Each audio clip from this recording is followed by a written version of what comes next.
Team. বিশ্বকাপের 25 খেলোয়াড় চূড়ান্ত, বাকি আছে একজন। কারা জায়গা পেল 25 সদস্যের চূড়ান্ত দলে, এই নিয়েই আজকের ভিডিও। তাই ভিডিওটি না টেনে সম্পূর্ণ দেখার অনুরোধ রইল। আর মাত্র কয়েকদিন বাদেই শুরু হতে যাচ্ছে বিশ্ব লড়াই, আর এই লড়াইয়ে অংশ নিচ্ছে 48টি দল। আগামী 11 জুন থেকে 19 জুলাই 2026 পর্যন্ত কানাডা, মেক্সিকো ও যুক্তরাষ্ট্রের যৌথ আয়োজনে এই প্রতিযোগিতা অনুষ্ঠিত হবে। এইবারই সবচেয়ে বেশি সময় ধরে আয়োজন করা হবে ফিফা বিশ্বকাপের আসর। তাই তো এই বিশ্বকাপটা নিয়ে আগ্রহের তুঙ্গে রয়েছে ভক্ত সমর্থকদের মাঝে। সেই তালিকায় রয়েছে ব্রাজিল ফুটবল ফ্যানরাও। ইতিমধ্যে প্রায় সব দলগুলো তাদের চূড়ান্ত স্কোয়াড গঠনের দিকে মনোযোগী হয়েছে। সেই তালিকায় রয়েছে 5 বারের বিশ্ব চ্যাম্পিয়ন ব্রাজিলও। ব্রাজিলের বর্তমান কোচ কার্লো আনচেলোত্তি দলের দায়িত্ব নিয়ে একের পর এক পর্যবেক্ষণ করতে শুরু করে। পরীক্ষা নিরীক্ষার এক পর্যায়ে এখন সিদ্ধান্ত নেওয়ার পালা এসে গেছে। দলের দায়িত্ব নিয়ে দলকে খুব একটা যে গুছিয়ে নিতে পেরেছেন এমনটিও নয়, আবার দলের রেকর্ডও খুব একটা খারাপ নয়। সব মিলিয়ে অল্প সময়ে তিনি যেটুকু সময় পেয়েছেন, এই সময়টুকুর মধ্যে ব্রাজিল দলটা গুছিয়ে নিতে কষ্ট হলেও নেইমার ইস্যুতে তিনি বিতর্কিত হয়েছেন। কেননা একের পর এক নেইমারকে বাদ দিয়েই চলেছেন তিনি।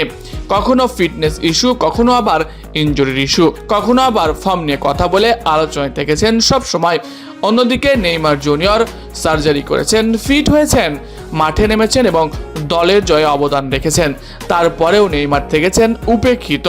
তবে শেষ দুটি প্রীতি ম্যাচের পর থেকেই একটু সমালোচনা বেশি হচ্ছে কার্লো আনচেলোত্তিকে নিয়ে। কেননা যে ফিটনেস ইস্যু দেখিয়ে নেইমার জুনিয়রকে বাদ দিয়েছিলেন তিনি, স্কোয়াড ঘোষণার পরে অনেক খেলোয়াড় এই ফিটনেস ইস্যুতেই দল থেকে বাদ পড়েছেন এবং হয়েছেন গুরুতর ইনজুরি। যেমন রাফিনহা, উইজলির মতো তারকারা দলে এসে ইনজুরিতে আক্রান্ত হয়ে দল থেকে ছিটকে গেছেন। অন্যদিকে একই সময়ে নেইমার জুনিয়রকে আনফিট বলা হলেও তিনি মাঠে নেমে দলের জয়ে অবদান রেখেছেন এবং করেছেন গোল। তাই তো সবাই দাবি করেছিল নেইমার জুনিয়রকে কেন দলে নেওয়া হচ্ছে না। অবশেষে ভক্তদের দাবি পূরণ হতে চলেছে। ব্রাজিলের বিভিন্ন গণমাধ্যম ও জার্নালিস্টের দাবি যে সেন্টার মিডফিল্ডে ব্রাজিলের দুর্বলতা বারবার প্রমাণ পেয়ে যাচ্ছে। এতে করে আক্রমণে দুর্বল হয়ে পড়ছে ব্রাজিল দল। এর ফলে বিভিন্ন ছোট দলের সঙ্গেও হারের স্বাদ পেয়েছে ব্রাজিল। তাই সেন্টার মিডফিল্ড থেকে আক্রমণের যে গতি বাড়ানোর জন্য যে খেলোয়াড়কে দরকার, সেই খেলোয়াড়টা হতে পারে নেইমার জুনিয়র। আনচেলোত্তি এটা অনুভব করতে পেরেছে। এখন আনচেলোত্তি কিছুদিন নেইমারকে পর্যবেক্ষণে রাখছেন, আর এখানে নেইমার পাস করে গেলেই ব্রাজিল দলে আসা প্রায় নিশ্চিত। মূলত আপনাদের একটা কথা জানিয়ে রাখি, নেইমার যদি বড় কোনো ইনজুরিতে না পড়ে তাহলে আসন্ন 26 বিশ্বকাপের স্কোয়াডে থাকা প্রায় নিশ্চিত। মূলত নেইমারকে ধরেই 25 জনের তালিকা চূড়ান্ত করে রেখেছে কার্লো আনচেলোত্তি। বাকি আছে একটি স্পট, সেটি হলো ব্রাজিলিয়ান গোলকিপারের জায়গায়।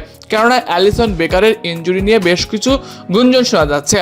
অ্যালিসন বেকার পূর্ণ ফিট নয়। এছাড়া অ্যালিসন বেকারের দলে ফেরা নিয়ে বেশ কিছু সমস্যা থাকলেও এই জায়গাটাই সিদ্ধান্তহীনতায় ভুগছে